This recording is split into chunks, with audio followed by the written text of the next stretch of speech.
Ang ikalawang aklat ni Samuel, Kabanata 6. Pagkatapos nito, muling tinipon ni David ang mga piling kawal ng Israel.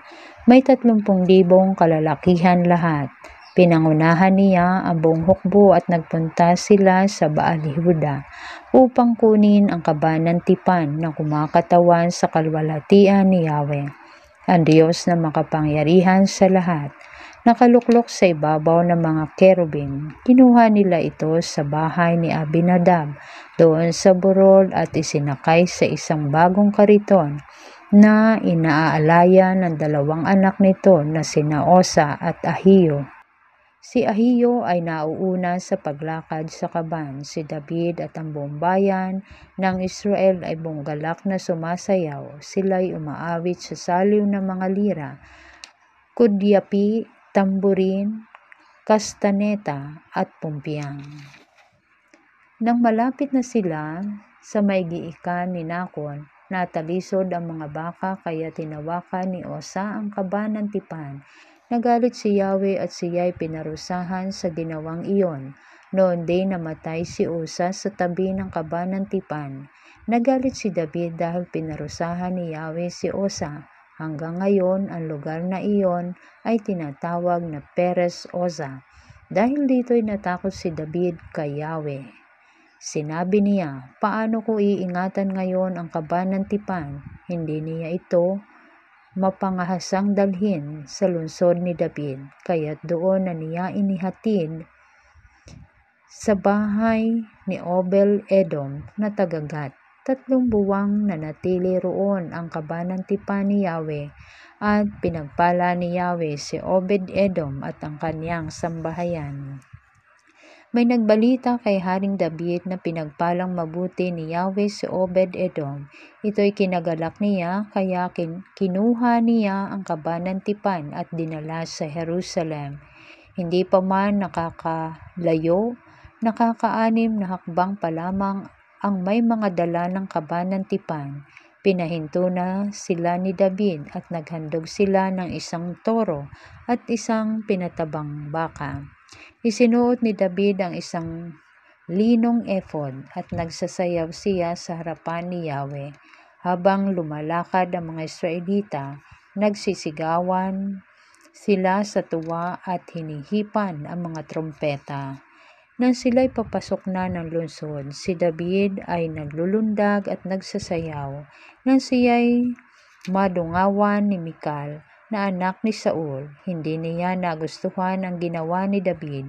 Ipinasok nila sa tolda ang kaban ng tipan at inilagay sa lugar na nakalaan dito. Si David naman muling nag-alay ng mga handog na susunugin sa harapan ni Yahweh. Pagkatapos, binasbasan niya ang mga tao sa pangalan ni Yahweh na pinaka-makapangyarihan sa lahat. Bago nagsiuwi ang lahat ng mga Israelita, lalaki man o babae, sila'y pinakain ng tinapay, karne at pasas. Pag-uwi ni David upang batiin ang kanyang pamilya, sinalubong siya ni Mikal na may ganitong pagbati.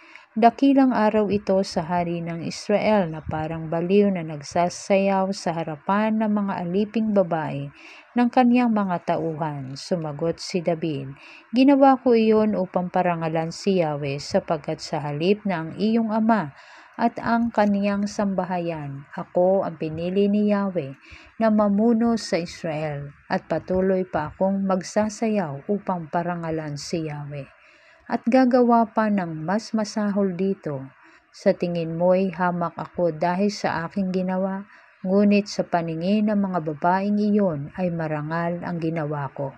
Si Mikal na anak ni Saul ay hindi nagkaanak hanggang sa siya'y mamatay. Kabanata 7. Si David ay panatag ng nakatira sa kanyang palasyo sa tulong ni Yahweh. Hindi na siya ginambala ng kaniyang mga kaaway. Tinawag niya si Nathan at sinabi, ang tahanan ko ay yari sa Cedar, samantalang nasa 1 tolda lamang ang kaban ng Diyos. Sumagot si Nathan, isagawa mo ang iyong iniisip, sapagkat si Yahweh ay sumasa iyo. Ngunit nang gabiring iyon, sinabi ni Yahweh kay Nathan, "Pumunta ka kay David na aking lingkod at sabihin mo, ipagtatayo mo ba ako ng tahanan? Mula nang ilabas ko sa Ehipto ang Israel, wala pa akong bahay na masasabing akin. Hanggang ngayoy tolda pa ang aking tahanan. Kahit lagi akong kasama ng Israel, wala akong sinabing anuman sa sino mang pinuno tungkol sa tahanang Cedar na dapat kong tirhan.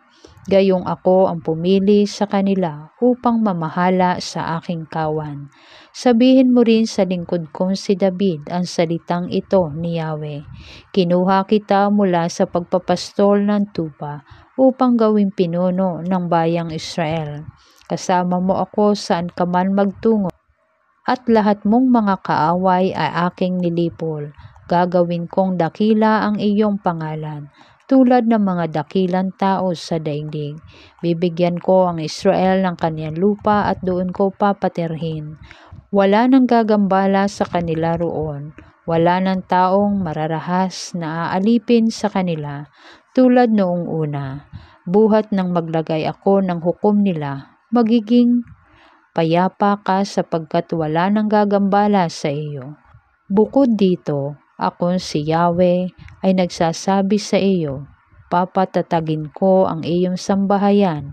Pagkamatay mo, isa sa mga anak mong lalaki ang hahalili sa iyo bilang hari, at papatatagin ko ang kanyang kaharian. Siya ang magtatayo ng templo para sa akin, at sa kanyang angkan magmumula ang maghahari sa aking bayan magpakailanman. Ako'y kanyang magiging ama at siya'y aking magiging anak. Kung siya'y magkasala, paparusahan ko siya tulad ng pagpaparusa ng ama sa nagkakasalang anak. Ngunit ang paglingap ko sa kanya'y hindi magbabago, di tulad ng nangyari kay Saul. Magiging matatag ang iyong sambahayan, ang iyong kahari ay hindi mawawaglit sa aking paningin, at mananatili ang iyong trono magpakailanman. Isinalaysay nga ni Nathan kay David ang lahat ng sinabi sa kanya ni Yahweh. Pagkatapos nito, pumasok sa tolda si Haring David, umupo at nanalangin. Sinabi niya, "Ako po at ang aking pamilya ay hindi karapat-dapat sa lahat ng kabutihang ginawa ninyo sa akin, Panginoong Yahweh. Maaring maliit na bagay lamang ito sa inyong paningin, o Panginoong Yahweh, subalit napakalaki para sa amin, sapagkat tiniyak na ninyo ang magandang kalagayan ng sambahayan ko para sa hinaharap. Wala na akong masasabi, sapagkat kilala ninyo ang inyong lingkod. Ayon sa inyong pangako, niloob ninyong maging dakila ang inyong lingkod. Napakadakila mo, O Panginoong Yahweh. Wala pa kaming nababalitaang Diyos na tulad ninyo. Ikaw lamang ang Diyos. Walang bansang maitutulad sa Israel. Ito'y hinanap ninyo sa pagkaalipin upang maging inyong bayan. Ito lamang ang bansang pinagpakitaan ninyo ng mga kakilakilabot at dakilang bagay para sila'y matulungan. Itinaboy ninyo ang ibang mga bansa at inalis ang kanilang mga Diyos-Diyosan. Pagdating Yahweh, itinatag ninyo ang bansang Israel upang maging inyo magpakailanman, at kayo po ang kanilang naging Diyos. At ngayon, Panginoong Yahweh, gawin ninyo ang inyong pangako sa inyong alipin at sa kanyang sambahayan. Pararangalan ang inyong pangalan ng lahat ng bansa at sasabihin nila, si Yahweh ang makapangyarihan ng Diyos ng Israel. Sa gayon, magiging matatag sa harapan ninyo ang sambahayan ni David na inyong lingkod. Yahweh, makapangyarihan Diyos ng Israel, nagkaroon ako ng lakas ng loob na manalangin ng ganito, sapagkat kayo na rin ang nagsabi sa inyong lingkod na paghahariin ninyo sa Israel ang aking angkan. Panginoong Yahweh, kayo'y tapat at tumutupad sa mga pangako ninyo sa akin. Ngayoy pagpalain ninyo ang sambahayan ng inyong lingkod upang ito'y magpatuloy. Panginoong Yahweh, ikaw rin ang nangako nito, kaya manatili nawa sa aking angkan ang iyong pagpapala.